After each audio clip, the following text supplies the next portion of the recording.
नमस्कार दोस्तों, मैं आपका मित्र Shobhit Mishra learning app and HTT52 channel पर बहुत बहुत आपका स्वागत करना चाहता हूं। आज क्यों ये स्वागत हो रहा है आपका, सभी को पता होगा।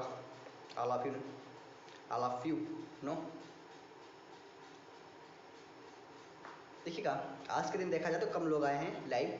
मैंने कल बोला था जियोग्राफी की क्लास को मैंने कंप्लीट करा दिया है। क्या क्या मैंने कंप्लीट करा दिया है, बहुत सारी चीज़ों को मैंने कंप्लीट करा के रखा है। ठीक है, उनका रिवीजन क्या होगा, रिवीजन एक छोटा सा व्यू होगा आपके सामने होगा, बेसिक इंटरेस्ट होगा, बेसिक स्ट्रक्चर होगा आपके सामने। आप लोग समझ सकेंगे कि हाँ सर ने ये चीज़ें बता दी, इन चीज़ों के बारे में बता दिया। ठीक है, तो क्लियर है सभी को। Buffering no problem, buffering okay clear. Back to class start now. Okay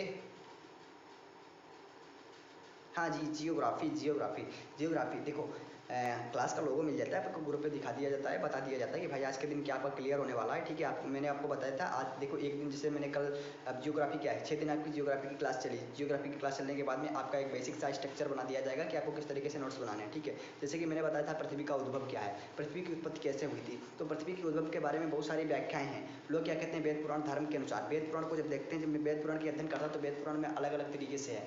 ठीक है, वेद पुराण उपनिषद में बताया जाता है कि पृथ्वी का विकास ब्रह्मा जी से किससे हुआ, कि ब्रह्मा जी से हुआ। लोग कहते हैं कि ब्रह्मा जी से हुआ, कुछ लोग बोलते हैं कि विष्णु जी से हुआ, विष्णु जी से अंग से ये सब कुछ बना, ब्रह्मा जी से अंग से ये बना, जीव उत्पत्ति, वनस्पति उत्पत्ति। ठीक है, तो ये सब कुछ हुआ। अलग अलग तरीके से लोग मानते हैं कि अलग अलग तरीके से पृथ्वी का उद्भव हुआ। ठीक है, थोड़े दिन बाद क्या हुआ, भूवैज्ञानिक आ गए। भूवैज्ञानिक ने क्या किया, भूपृष्ठ की जो आंतरिक और बाहरी परतों का अध्ययन किया। परतों का अध्ययन करने के बाद में उन्होंने देखा कि भाई पृथ्वी की उत्पत्ति तो सूर्य से हुई है। ठीक है, उसके बाद में जब कहा कि भैया सूर्य जो है, पहले क्या था, पृथ्वी जब सूर्य से अलग हुई तो एक बहुत ज़्यादा विस्फोट हुआ, जिसके कारण पृथ्वी क्या है, सूर्य का पार्ट था और सूर्य से अलग हो गई। अलग होने के बाद में तब से लेकर आज तक 6 महायुग हुए हैं। 6 महायुग के बारे में कोई जानता है तो मुझको कमेंट बॉक्स में ज़रूर बताएं, कौन कौन से 6 महायुग हैं, शॉर्ट में बताएं। ठीक है, शॉर्ट में बताएं। देखो एक ट्रिक है, ए और पी एम यस, 1 2 3 4 5। ठीक है, ऐसे ही कुछ एक ट्रिक है। सॉरी, डबल पी है, डबल पी जी, बिल्कुल करेक्ट कमेंट आ रहे हैं। AAPPMS। देखो जो चीज़ों को मैंने बताया है उन चीज़ों को क्लियर होना चाहिए, और कमेंट में अगर पूछ देता हूँ कभी कभार तो उनका क्लियर जवाब आना चाहिए। ठीक है, तो ये होता है। ठीक है, ये 6 महायुग थे शुरू से लेकर आज तक। ठीक है, क्या है, ऐसे क्या है। ठीक है, ठीक है, एरोजोइक कॉल। ठीक है, एरोजोइक युग। ठीक है, आस्ट्रोजोइक युग ऐसे ही, मुझको ध्यान नहीं आ रहा है क्लियर। ठीक है, उसके बाद में प्रोटेराजोइक, फिर उसके बाद में पेलिनोजोइक। ठीक है, मीसोजोइक, सिनेजोइक। ठीक है, सिनेजोइक में क्या आता है, मॉडर्न इंडियन, सॉरी वनमानुष। ठीक है, वनमानुष आया। उसके बाद में डार्विन ने बता दिया कि पहले क्या है, मनुष्य जो था किस युग में था, सिनेजोइक युग में वनमानुष था। उसके बाद में धीरे धीरे विकास हुआ, डेवलप हुआ। आज के दिन देख रहे हो मॉडर्न इंडिया में क्या है। ठीक है, पहले ज़माने में क्या होता था, माइंडेड होता था इंसान, माइंडेड होता था। ऐसा नहीं है कि ऐसा है, हाँ क्लियर है। पहले ज़माने में क्या होता था, पहले ज़माने की बात कर रहा हूँ, आदिकाल। आदिकाल का मतलब, जियोग्राफी में आदिकाल का मतलब हज़ारों करोड़ों लाखों वर्ष पहले की बात बता रहे हैं। ठीक है, कोई 1 2 वर्ष की बात नहीं है। तभी लगभग हर एक चीज़ में मिलता है लगभग, कोई क्लियर चीज़ नहीं है। ठीक है जी। अच्छा बताइएगा, पेलिएंटोलॉजिस्ट किसे कहते हैं, palaeontologist, palaeontologist, study about fossil. Okay जी, इंग्लिश मीडियम में डाल दूंगा, चिंता मत करो। Fossil okay, palaeontologist. देखो पेलिएंटोलॉजिस्ट किसे कहते हैं, क्लास को आज मैं थोड़ा स्पीड में, बहुत ज़्यादा स्पीड में लेकर चलूँगा। ठीक है, आप लोग ध्यान रखिएगा, केवल आपका ध्यान वीडियो पे होना चाहिए। Only focus on the video, no other facility. Okay, fossils किससे कहते हैं, फोसिस उसे कहते हैं जो ज़मीन में जब देखा गया, क्या हुआ, खुदाई के बाद में ज़मीन में ये पाया गया कि बहुत सारे अवशेष हैं, जेब के अवशेष हैं, बहुत सारे ऐसे अवशेष हैं जो खगोलीय अवशेष हैं, जो पाए गए। ठीक है, पाने के बाद में उन फोसिस को देखा गया, पेलिएंटोलॉजिस्ट फोसिस का अध्ययन किया, उनको पेलिएंटोलॉजिस्ट कहते हैं। ठीक है, उसके आधार पर जाना कि कौन सी चीज़ कितनी पुरानी है और उस चीज़ की क्या आयु है। इसका पता लगाने के लिए क्या किया गया, कोई बताएगा। कार्बन आइसोटेप एक दैनिक प्रणाली की एक विधि है।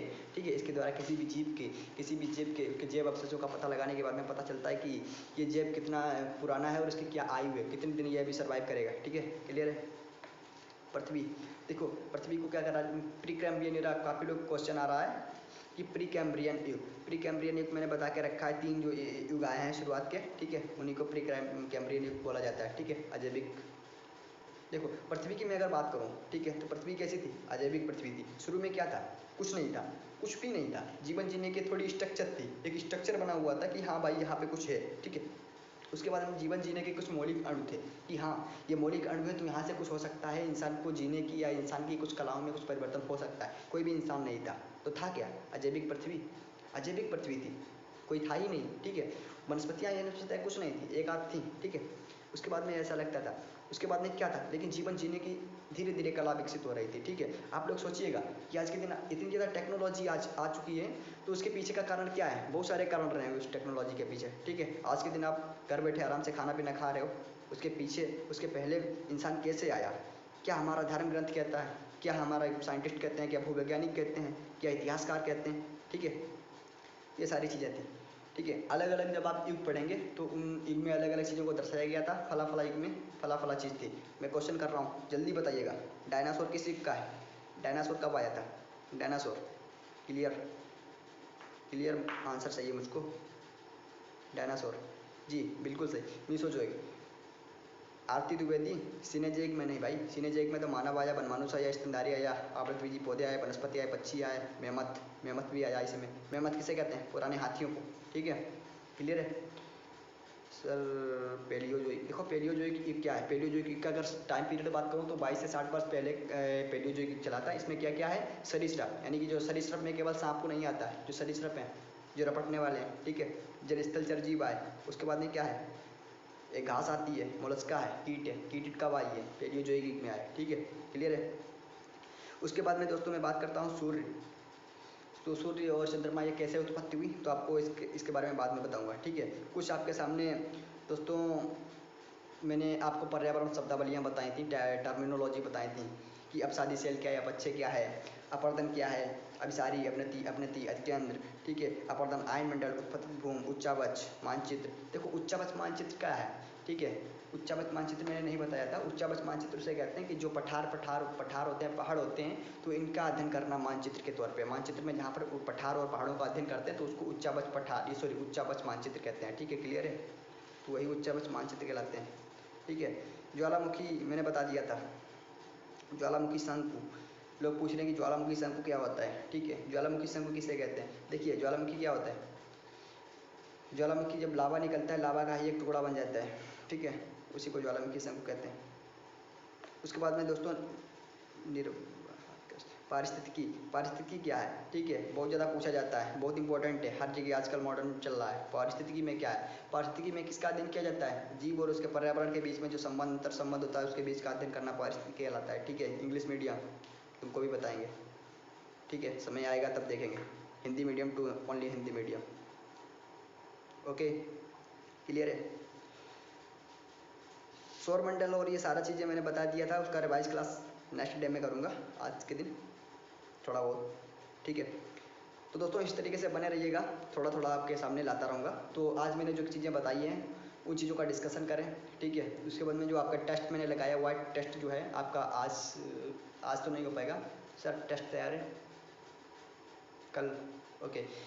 टाइम 3 बजे दे देना, चल ठीक हो। 3 बजे से लेकर के 5 बजे तक, सॉरी 3 से 4 बजे तक 1 घंटे का टेस्ट होगा, ठीक है, ऑनलाइन टेस्ट होगा। और वो कैसा होगा? ऑब्जिकल वाला नहीं होगा, ठीक है, क्योंकि आपको मेंस भी देना है, ठीक है। आपका रिटन वाला टेस्ट होगा। वो कैसे होगा? आपको वहाँ पे ऐसा सब कुछ बता दिया जाएगा कि आप कहीं से भी किसी भी सोर्स से उसको नहीं देख सकते हैं, ठीक है। ईमानदारी इज़ द बेस्ट पॉलिसी, ठीक है। अगर आप ईमानदारी से उसका उत्तर देते हैं, ठीक है, वो आपके लिए अच्छा है, ठीक है। यहाँ पर आपको भौकाल बनाने के लिए नहीं है, किसी को नहीं बताया जाएगा कि फलाने के नंबर इतने आए, ढकाने के नंबर 2 आए, 3 आए, ठीक है। किसी की यहाँ पर प्रशंसा नहीं करूँगा। अगर मैं किसी की एडमायर करने लगूंगा तो आप लोग क्या होगा, अपनी मर्यादाओं को भूल जाएंगे, 3 4 मोबाइल रख लेंगे अपने आप के सामने और उसके बाद में अच्छे तरीके से उसको आंसर लिखेंगे, ठीक है। तो ऐसा बिल्कुल नहीं करूँगा, ठीक है। तो मुझको भी कुछ सोचना पड़ता है, क्योंकि कुछ सोचना पड़ता है, तभी क्या होगा कि सबका साथ सबका विकास होगा, ठीक है। क्योंकि सबको साथ लेकर चलेंगे तो सभी का विकास होगा, ठीक है, नहीं तो पिछले लोग पिछड़ जाएंगे, ठीक है। यही तो हुआ आरक्षण। आरक्षण का मुद्दा बहुत बुरा है, जब छेड़ देंगे बहुत तुम्हारे विरोधी बन जाएंगे, बहुत से हमसे बात करना बंद कर देंगे। यार ये तो क्या है, ये तो आरक्षण की बात कर रहा है, ये तो ब्राह्मण होकर भी ब्राह्मण की जिस थाली में खाता है उसी में छेद करता है। लेकिन भाई मैंने आर्गूमेंट्स को समझा, जब मैंने समझा, पीछे का कारण समझा, तब मैं यहाँ पे डिस्कशन किया, तब मैं आपके सामने इस बात को मुंह तोड़ जवाब से मैं अपना आंसर दे रहा हूँ, ऐसे नहीं, ठीक है। जब आप भी समझ जाओगे अच्छी तरीके से, आपके अंदर एक अंडरस्टैंडिंग समझ बन जाएगी, आप भी कहोगे भाई आरक्षण दिया गया तो सही दिया गया। वैदिक काल से आप पढ़ोगे, वैदिक काल में क्या होता था, डॉक्टर भीमराव अम्बेडकर की आत्मकथा क्या है, जब वो कॉलेज जाते थे क्या होता था, कॉलेज जाते थे उनको क्या है, कॉलेज में सभी लड़के, अदर लड़के जो होते थे वो उच्च वर्ग के, मतलब उच्च वर्ग से ऊंची जाति के जो होते थे, ऊंची नीची जाति चलता था ना, ऊंची जाति के थे, उनको क्या होता था कि ब्रंच, बढ़िया टेबल, लाइब्रेरी, सब कुछ उनके लिए होता था, आराम से बैठते थे। भीमराव अम्बेडकर जब जाते थे उनको क्या होता था, क्लास के बाहर बैठा दिया जाता था कि भैया आप क्लास के बाहर बैठिएगा, ठीक है। उनको जब क्लास के बाहर बैठा दिया जाता था तो वो क्या करते थे, घर से एक बिस्तर, वो सॉरी दरी लेके जाते थे, दरी या बोरी जिसको कहते हैं अपने आईपी में, ठीक है, उसको लेके जाते थे, उस पर बैठ जाते थे, ठीक है। क्यों, क्योंकि ज़मीन में तो बैठेंगे नहीं, तो कभी कभी ज़मीन में भी बैठना पड़ता था। उसके बाद में कहा जाता है कि चपरासी जो, अगर